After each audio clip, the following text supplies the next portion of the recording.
मेरा भाई मिर्जा मुर्तजा भाई हाजी भाई सपन कोट्टिने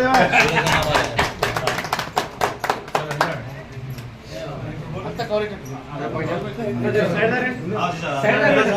जाबर भाई मेरे जाबर भाई सरी बा अरे इधर नहीं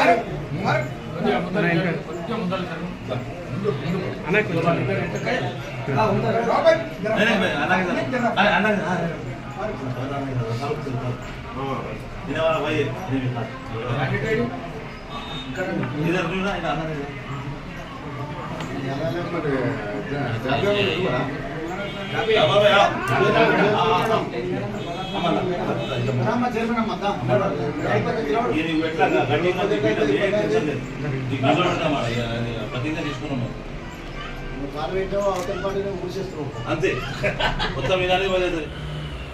నేను 2020 ఎలక్షన్లో కౌన్సిలర్కి 27వ వార్డులో ఎంఐఎంకి తరపున పోటీ చేయడం జరిగింది.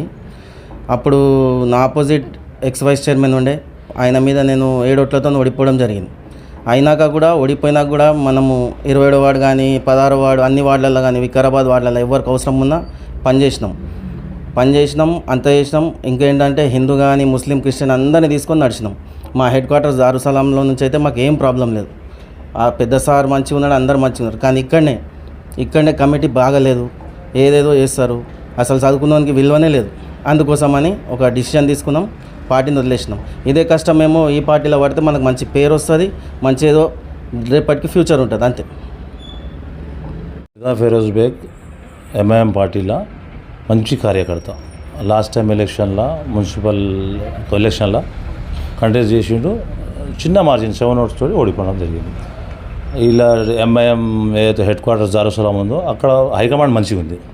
వాళ్ళు ఒకరికి ఇన్ఛార్జ్ వేసారు, టౌన్ ప్రెసిడెంట్ అనేసి డిస్ట్రిక్ట్కి కొంచెం పోస్ట్ ఇచ్చారు. ఇక్కడ వాళ్ళు ఎవరితో కొలిడారో మనకు తెలియదు, ఏదో చేసినామనేసి ఇక్కడ మ్యానిపులేట్ చేసేసి ఈయనను టికెట్ రాకుండా చేయడం జరిగింది. ఈయన ఉంటే 100% విన్ ఉండే ఎంఐఎం నుంచి. కాకపోతే వీళ్ళు ఇక్కడ లోకల్ ఇక్కడ మన బస్తీ రాజకీయాలు చేసి ఏదో చేసి ఈయనను బ్లేమ్ చేసి ఏదో చేసి అక్కడ మిస్గైడ్ చేశారు.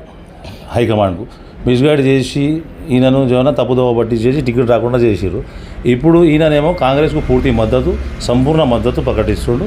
ఈరోజు మార్నింగ్ ప్రసాద్ కుమార్ సాబ్ స్పీకర్ ఆయన ఇంటికి రావడం జరిగింది, ఆయనకు కాంగ్రెస్లో ఆహ్వానించడం జరిగింది.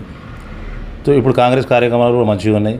ఇప్పుడు ఏదో కాంగ్రెస్ క్యాండిడేట్ రాకేష్ ఉన్నాడో ఆయన 3 times వాళ్ళ ఫాదర్ కౌన్సిలర్గా పనిచేసింది వార్డు 27 వార్డులో.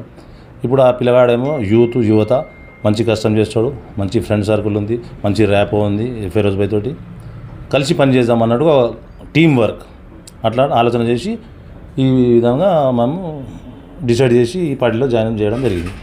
కాంగ్రెస్ స్కీమ్స్ కూడా మంచిగా ఉన్నాయి. ఎంఐఎం మాకు అదేం కాదు, కాంగ్రెస్కి మిత్రపక్షమే, అది ఫ్రెండ్లీ అలయన్స్ ఉంటుంది. వీళ్ళు కోఆపరేట్ చేసుకుంటా పనులు చేస్తున్నారు. లాస్ట్ 20 years నుంచి వాళ్ళు మిత్రపక్షం నుంచి ఉన్నారు. వైఎస్ఆర్ రాజశేఖర టైం నుంచి కూడా వాళ్ళు కలిసిమెలిసి పనిచేస్తారు. డెవలప్మెంట్ యాక్టివిటీస్ నడుస్తున్నాయి. Free current, free bus for ladies, సన్న బియ్యము, ఇంకా మస్తు కార్యక్రమం ఉన్నారు. రేవంత్ రెడ్డి గారు సార్ చేస్తున్నారు. మన ప్రసాద్ అన్న స్పీకర్, లోకల్ ఎమ్మెల్యే, మన వికారాబాద్ డిస్టిక్ నుంచి సీఎం రేవంత్ రెడ్డి సాబ్ ఉన్నాడు. స్పెషల్ ఫోకస్ ఉన్నది ఇంకా డెవలప్మెంట్ కోసం.